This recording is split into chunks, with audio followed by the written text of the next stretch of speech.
Welcome back to another episode of ROC Boys Football. We're continuing to take a look at some of the more impact games on this Week 2 slate, and there's a massive one here as USC goes on the road and plays the Stanford Cardinals.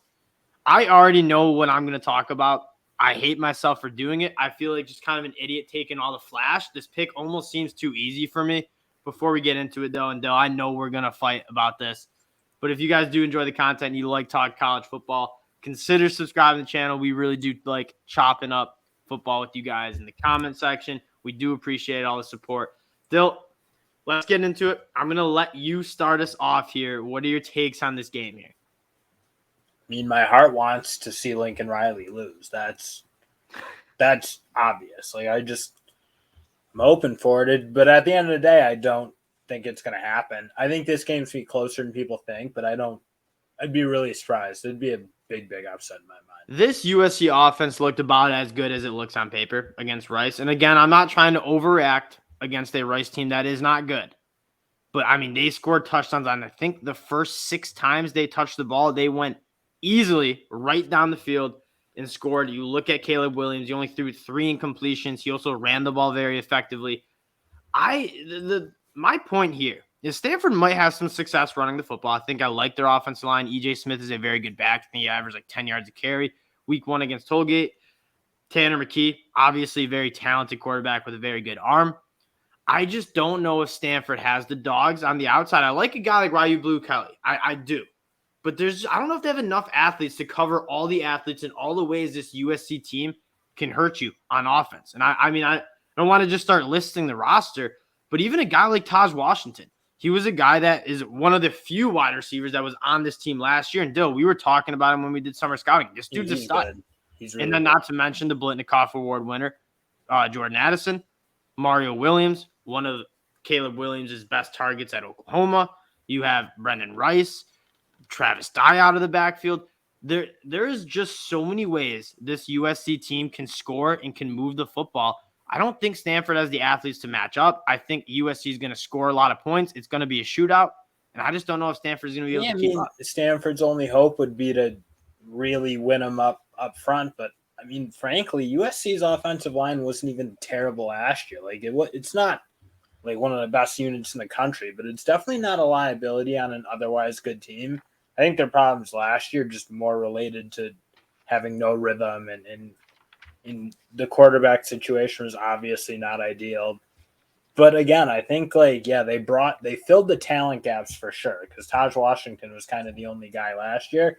Now they brought in all the transfers at the skill spots. And again, I think they have 2 pros. I think their center and their left tackle are probably NFL guys. So up front, I don't get the slander. Like everyone was posting these memes of like USC's offense and it was just wide receivers.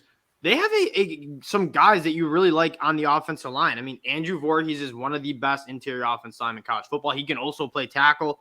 Brett Nealon has played I think this is his 4th year starting at center. Cortland Ford's another guy that you really like projecting to the NFL. This offensive line is not nearly as bad as people think. My more concern with USC is, can they hold up on defense just from a depth standpoint? I mean, you look at the roster on USC, there's some names that you really like on the defense side of the ball. I just don't know if they have the depth, kind of similar to the conversation we have about Florida. Do they have enough guys that if people get banged up, you have to put the 2s in? Do they have guys who can play ball? I don't think it matters in this game. I think USC is just going to hang 50. I don't think Stanford will be able to keep up on offense to kind of get in this shootout with Stanford. And I think USC wins, and I think they cover 2 scores here.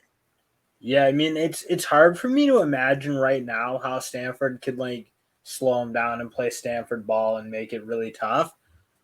But in fairness to David Shaw and Stanford, I know he's probably not won a ton of games at Stanford, but they do make things hard on other teams. I feel like they don't get blown out maybe as much as you think they should, given how when you look at their records, you're like, oh, that team should have gotten beaten down by an Oregon. And they typically do play at least moderately tough. And they play teams tough.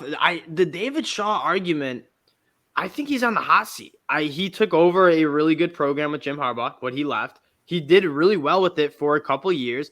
The last couple of years, the talent hasn't been great. They haven't been as physical up front. That 12-man personnel with all the tight ends he plays, I don't think is kind of the future of college football. And at the end of the day, I think that argument of, a David Shaw coach team, they're going to keep it close, that hasn't really been the case the last couple of years in this USC team. You tell me the spread is 67.5.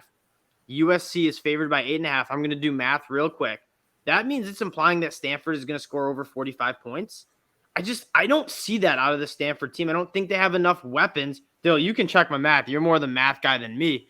No, But I just don't see how how Stanford can get in a shootout, which Vegas obviously thinks it's going to be a shootout. I don't know how they're going to beat USC in a shootout, and I don't even know if they're going to come close in a shootout with USC.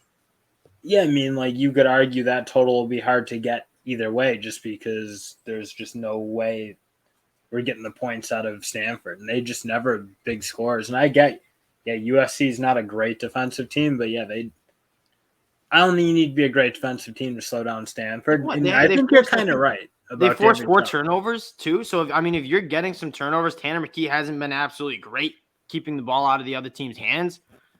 Even if USC is kind of a defense that's more reliant on turnovers, more possessions for Caleb Williams is going to equal more points for this USC team. And to be quite honest with you, there are not many teams after what you saw against Oregon and Georgia outside of Utah.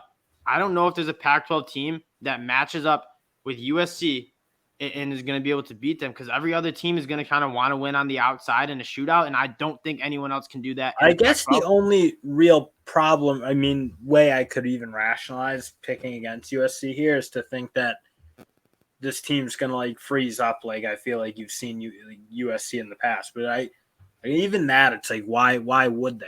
Like, Lincoln Riley's never had a problem with teams.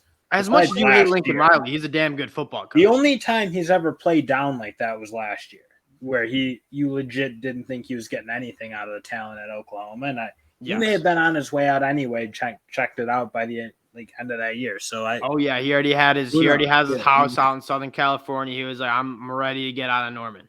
So he that's the thing. It's like, the only way I could rationalize a Stanford pick is like just some out of the box, I don't like Lincoln Riley or USC. That's what you're getting. You're too much into that. Like, I know you don't like Lincoln Riley. I'm not picking against them, Jay. You kind of were coming at you kind of came into this. Well, I'm trying to reason my way into a pick against USC. You just can't do it. There's just simply no way. The spread's too low. The spread should be 17 points. I agree. I don't see how the spread is inside of 2 touchdowns.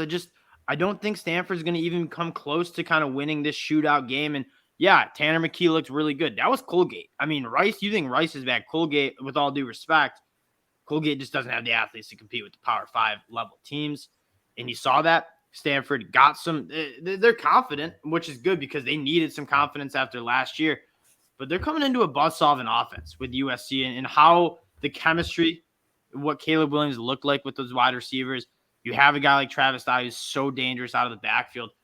It just comes down to – you're building up like a pretty rosy picture of USC on a game against Rice, though. So it's like you keep talking like all this chemistry and all this. It's like you need that much chemistry if you're USC to go out there and beat the brakes off of Rice. Yeah, I think they still have some things to prove. I don't think I'm not committed to this like chemistry. Like they're here, they beat Rice. Yeah, okay, that's a fair argument. I just think at the end of the day, I'm still with you on this. This is normally how I lean with my picks in college football. It's really hard to argue that this isn't kind of the way to go. Is the team that has the more talent, the faster team, the stronger team, the more talented, the more athletic team is going to win the college football game. USC, pretty much at every aspect, especially on the perimeter, is faster. They're more athletic, and they're more, I don't want to say physical, but they're more athletic and fast. Not playing that like old school, like David Shaw, Jim Harbaugh. They're just not that team anymore. They're not putting NFL guys in the linemen like they were with some of those guys. Stanford reminds you a lot of what Utah's doing now, but Stanford doesn't do it at a high level, and that's why I don't think they can compete with USC. We'll see what this game looks like. You're going to learn a lot more about USC than you did against Rice, but I do think USC is going to still put up points. I just think they're too talented not to put up points. I don't think that offensive line is as big of an issue. And you look at Stanford, they don't exactly have the dogs up front to really push USC in pass protection either. I really like USC, guys. Appreciate you guys checking us out. Just put my brother's brain in an absolute pretzel right there. USC covering 8.5. We appreciate you guys checking us out, and we'll talk to y'all later. Peace.